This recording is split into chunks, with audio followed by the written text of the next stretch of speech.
The other side was going to appeal. So this begins the process. So we bring in Arizona's Republican House Speaker Kirk Adams. He'll join us in just a moment. He supports the law as it was passed. Also with us right now, one of the parties to the lawsuit against it, the president and general counsel for the Mexican-American Legal Defense and Education Fund, Thomas Saenz. Where to from here, Mr. Saenz? Well, the case will continue. We believe that at the end of the day, there will be a permanent injunction issued by the judge that will prevent SB 1070 from ever taking effect. But this is an important victory today. It means tomorrow will be a brighter day in Arizona than anyone thought it would be 24 hours ago. And what is the legal foundation you look to when you suggest that you think that this will ultimately be made permanent? Why so confident? Because I think the law is very clear that our Constitution assigns exclusive authority to regulate immigration to the federal government. In Arizona, no matter how much the governor or the sheriff of Maricopa County or anyone else dislikes the federal government's approach to immigration regulation, only the federal government has the authority to do that, and Arizona can't have its own immigration regulations. Mr. Adams now joins us again as an advocate for the law, and I don't know whether you've heard some of the recent commentary, but do you view this as it was just described as a fundamental rejection of states' rights, that Arizona doesn't have the right to do this, no state has the right to do this, and the judge today effectively asserted as much? Well, that's not what the judge asserted. The judge did not rule on the underlying federal preemption charges. What the judge said was because the federal government has chosen to selectively enforce immigration law and has not provided the necessary resources to enforce the law, she said there was an inference of preemption, and we simply disagree with that. Congress has never said that states shall not jointly enforce immigration laws with the federal government. So how do you look at the next step here, and how do you interpret the ruling, particularly the aspect of the gutting, if you will, of some of the more aggressive provisions that would have empowered the boots on the ground to be more direct and more engaged with civilians? Well, we know this is the first step in a very long legal process. Regardless of what the decision came down today, we know that this case will eventually end up before the United States Supreme Court. We think it will be very important, and we're optimistic that the Supreme Court, when it gets there, will rule in our favor. States have a right to enforce federal immigration laws so far as they don't go above and beyond the federal law or create their own immigration schemes. We have not done that in this state. We have simply reflected what is existing law, and we are attempting to enforce it.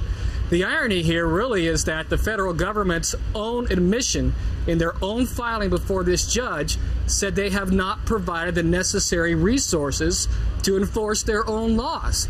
And that is what America and the people of Arizona are upset about. Mr. Saenz, regardless of how this particular law gets sorted out, where do you believe the immigration debate in this country is headed, period? The immigration debate is headed where it always has belonged, which is at the federal level. Thomas, go ahead.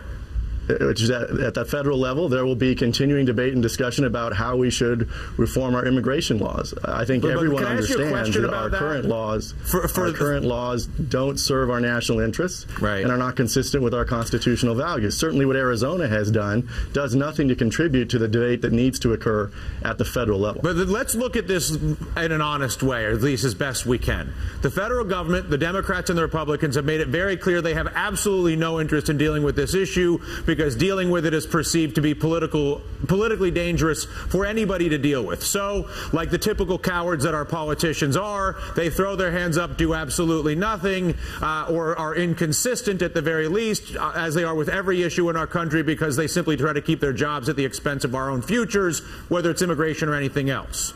As a result, you end up with border states that feel like they're in a situation that they no longer feel like they have control over, and yet, as you point out, the federal government retains the authority to decide that.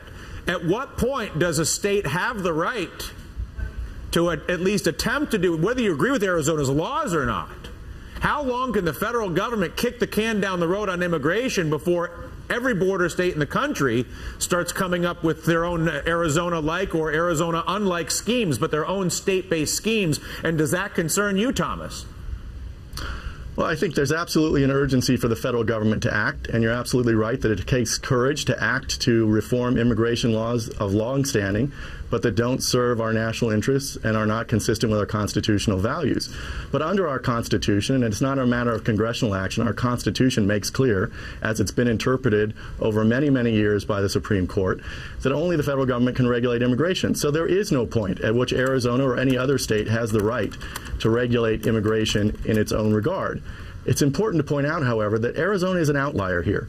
No other border state, particularly those border states with large populations of Latinos and immigrants and who recognize the important contributions that those immigrants, those Latino citizens and lawful permanent residents and undocumented immigrants are making to their economy and to their culture and to their polity, recognize that and have not taken this extreme step.